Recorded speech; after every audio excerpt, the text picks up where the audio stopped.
avanzamos con información, ya tenemos en espera. Agradecemos su presencia a Isabel Vargas, la presidenta de la Unión Nacional de Educadores y Educadoras. En esta semana nada más oportuno, pertinente, necesario conversar sobre el inicio de clases en el régimen Sierra y Amazonía de Ecuador. Padres de familia, indudablemente, padres y madres de familia se han topado con varios obstáculos para que sus hijos, hijas, hijes regresen a clases. Eso queremos conversar con Isabel Vargas. Bienvenida acá a Wambra Medio Comunitario. Les saluda Jorge Cano y Verónica Calvo Piña. Muy buenos días a Verónica, a usted, Jorge, y a todas las personas que están siguiendo este importante medio de comunicación. Como usted acaba de indicar, hay un nuevo inicio de año lectivo en el régimen Sierra y Amazonía, y sí tenemos muchas cosas nuevas, de las cuales es importante que no solamente los padres de familia, sino la comunidad, los periodistas, los medios de comunicación, el pueblo ecuatoriano conozca cómo inicia y cómo está la educación pública en nuestro país. Y Isabel, en estos días, pues justamente por el inicio de clases, el presidente Guillermo Lasso ha hablado de importantes inversiones económicas, digamos, sobre todo en la infraestructura, en las escuelas, los colegios del país, casi que ha pintado como que el gobierno que más ha invertido en la educación. ¿Cómo esto se refleja finalmente ya en las escuelas y en los colegios? Bueno, del dicho al hecho hay mucho trecho, dice el adagio popular. Y esto es una realidad. Una cosa es lo que dicen desde el gobierno, pero ya la realidad en la que nos encontramos cuando vamos ya a las instituciones educativas es otra. ¿Qué coincide lo que dicen las cifras económicas y las cifras que están inclusive en la propia página de lo que es solamente infraestructura, me refiero, no solo para el tema de infraestructura, estuvo presupuestado 495 millones de dólares y a la actualidad solamente se ha cumplido el 27%, apenas 135 millones. Y en nuevas aulas escolares, una ínfima cantidad se ha invertido de 172 mil dólares. Esto se ve contrastado, digamos, ya cuando vamos al aula y vemos en qué condiciones están. Seguimos pidiendo, siguen más bien dicho, pidiendo las cuotas a los padres de familia en donde para dar una mano de gato. Esto es preocupante porque ya nos hemos olvidado qué pasó en la escuela de la Roldós, en donde por esta negligencia del Ministerio de Educación falleció electrocutado un estudiante. Y un caso similar a poca distancia de esta escuela en Pizulí, que los padres de familia haciendo una minga, obviamente solo con la voluntad, sin técnica, sin un profesional que les guíe, estaban construyendo la pared y se le cayó encima, el padre de familia salió herido y todo se quedó ahí. Para este año escolar le pusieron latas de zinc a esa pared, es decir, no terminaron de construir. Le corresponde al ministerio, le corresponde al gobierno, porque es el Estado quien tiene la obligación ineludible de la educación. Y esto es en todo su conjunto: infraestructura, planes, proyectos, la educación, la parte pedagógica en sí. Y justo han iniciado así este año lectivo con las instalaciones eléctricas en mal estado. Sí, y para justo concluir, antes de iniciar su pregunta, otro caso otro caso en Ibarra, que la escuela 28 de septiembre está siendo cerrada para construir, ampliar una cárcel. Entonces, ahí nomás se refleja cómo es que se está actuando en lo que es el sistema educativo público. De acuerdo, y justo le quería comentar desde la parte pedagógica y en un artículo que hemos recomendado durante toda esta semana, publicado en la revista digital Plan B, Ustedes hablan, y me refiero en conjunto con Andrés Quispe y Clever Hidalgo, de un acuerdo del Ministerio de Educación que redujo la carga horaria en todos los niveles y subniveles educativos, esto inicial, básica y bachillerato, que afectaría los contenidos y destrezas. Ayer hablábamos nada más con los técnicos y técnicas del INEVAL y nos hablaban de la calidad de la educación, que en Ecuador no tiene una buena calificación. Reprobaría, así, con carita feliz incluida, con carita triste incluida. ¿Qué pasa justamente con esta reducción de la carga horaria? Bueno, yo quiero hacer aquí un llamado a la comunidad educativa, a los padres de familia, a todos, a la población en sí, porque a los 18 millones de ecuatorianos, a defender esa convocatoria, a defender la educación pública. No puede ser posible que todo lo público quieran desprestigiar para de esa manera atraer y enviar todos los servicios públicos a las manos privadas, con el nombre que quieran llamarle, externalización, monetización, etcétera, etcétera. Y la educación no está fuera de ese objetivo a corto o largo plazo que tiene este gobierno. ¿Y por qué? ¿A qué me refiero con esto?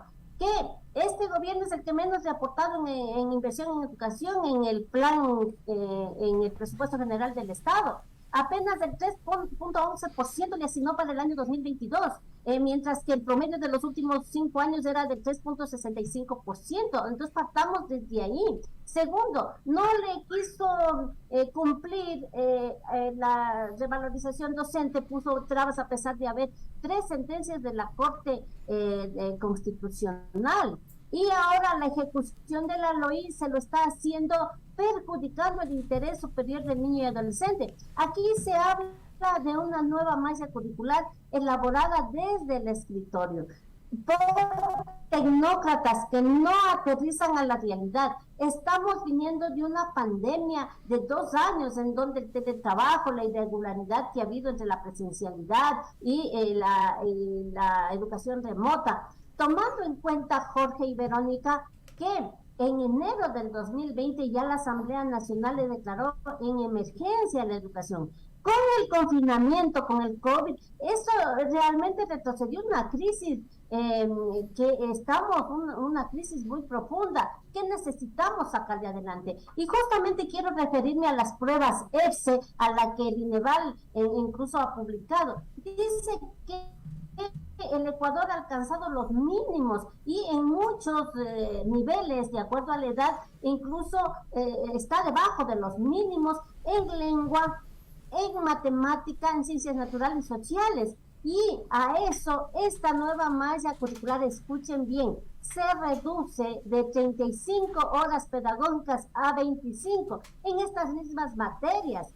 Y a lo que se suma materias de física, artística, que son complementarias obviamente, y que estas nos permiten desarrollar habilidades, destrezas para que el estudiante esté en óptimas condiciones del aprendizaje, violentando inclusive la Constitución de la República y los propios estándares de calidad que están en la ley orgánica, que están establecidas en la ley, que inclusive como la reforma se terminó de construirlas en plena pandemia, ya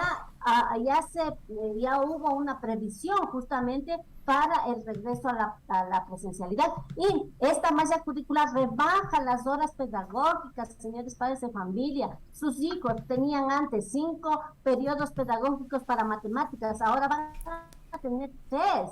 Educación física de 5 baja 2, inglés de 5 baja 3, lengua, ciencias naturales de igual manera. Si ahora necesitamos reforzar a los estudiantes que vienen con un rezago de más de 2 años, incluso estudios internacionales hablan que hay un deterioro en la capacidad de leer, de escribir, de las operaciones matemáticas.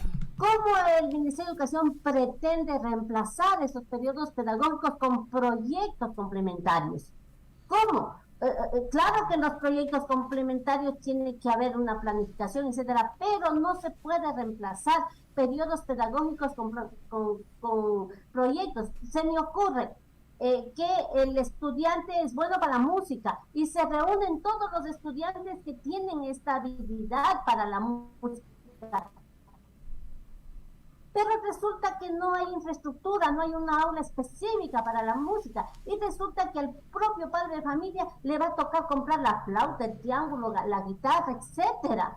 Entonces, este proyecto es descabellado porque no viene con inversión. Todos los docentes, no hay una capacitación masiva hacia el magisterio y prácticamente va a haber no va a haber un adelanto, digamos, en los estudiantes.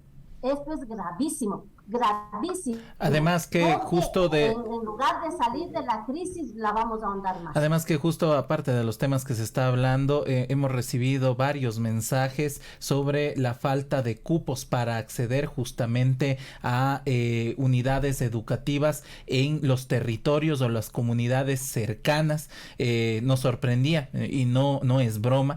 Hay comunidades que les envían varios kilómetros lejos de donde justo desarrollan sus actividades familiares y claro, por el acceder a la educación, pues aceptan esos cupos, la distribución. ¿Cómo está ese tema para ir cerrando, Isabel, el tema de acceso a cupos en la educación pública, la distribución en el sistema nacional? ¿Qué pasa? ¿Están accediendo todos los chicos y chicas a la educación?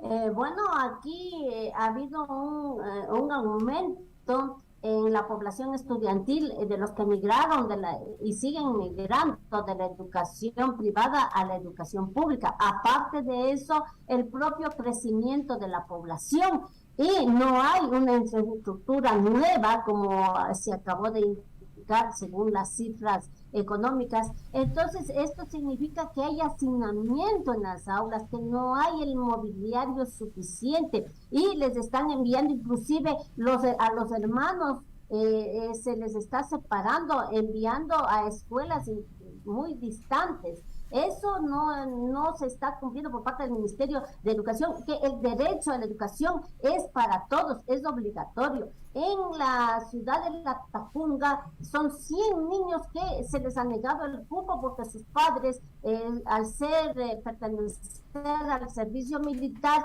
tienen que trasladarse de una ciudad a otra, pero ahí no se les está entregando un cupo a esos niños y esos jóvenes, coartándoles, negándoles el derecho a la educación. Por otro lado, hay una cifra que también preocupa, que han abandonado 57,000 estudiantes el sistema educativo, mientras que el INEC nos indica que el trabajo infantil crece. Son temas preocupantes. Aquí no hay un plan de reinserción escolar o qué se está haciendo para que esos estudiantes vuelvan a las aulas, pero para esto se necesita también infraestructura, calidad de la educación, porque no se trata de estudiar por estudiar. Nosotros como país, todos debemos empujar a que se invierta, que la educación sea de calidad. Solo de esta manera vamos a tener hombres, mujeres críticos, hombres y mujeres que sepan cuáles son sus derechos y que no sean presas de ningún cualquiera y tampoco presas fáciles de esas mafias organizadas que vemos que por lo que no hay oportunidad para la juventud, ni para estudiar, ni para trabajar. En el caso de los jóvenes que ya se gradúan, pues vemos cómo es que la inseguridad crece y eso es producto justamente de la pobreza, de la extrema pobreza y de la falta de oportunidades. Estimada Isabel, muchísimas gracias por esta entrevista. Nos quedan varias preguntas. Quisiera, por ejemplo, yo saber cuál es la situación de los profesores, de las maestras también. Bueno, es algo que lo seguiremos comentando acá en este programa. Muchísimas gracias.